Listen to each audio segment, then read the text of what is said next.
Hi guys! This is my place, Arayat, Pampanga. Look, oh, ang ganda ng view. Ang ganda ng tanawin at saka ang ganda ng panahon ngayon. Kayo guys, kumusta ang mga lugar nyo? Tingnan nyo guys, ang place ko guys. Tsaka hindi lang naman guys.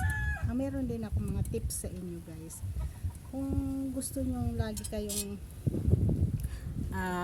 may upload yan sa pag ganyan palabasan view nyo yan kasi guys ang kailangan natin ngayon ay magagandang tanawin, magagandang view, hindi pura lang sa loob ng bahay guys, kasi siyempre kailangan din naman natin yung magandang tingnan. Look guys, diba guys, sobrang ganda.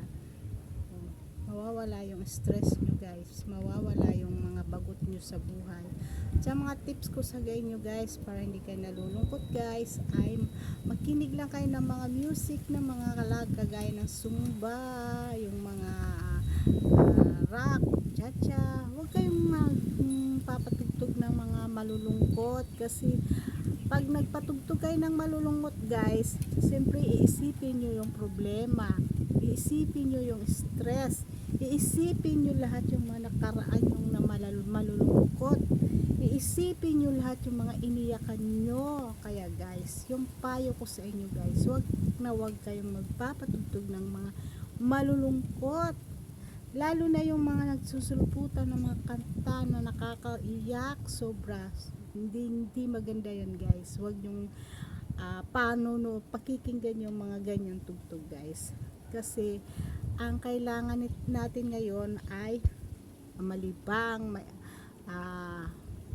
magsaya guys. Patugtog kayo ng mga Zumba guys, yung nakakaaliw na mga tugtog, mga dance, mga magagandang dance. Huwag yung nakakalungkot.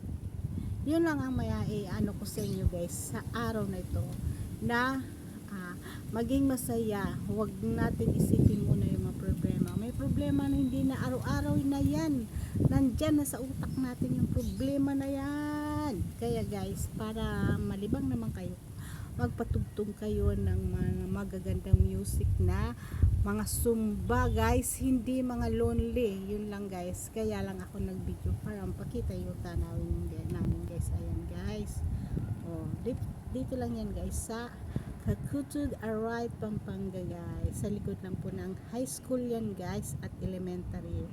So guys, yun lang ang tip ko sa inyo. Yan, nakapag 3 minutes na tayo na kwentuhan.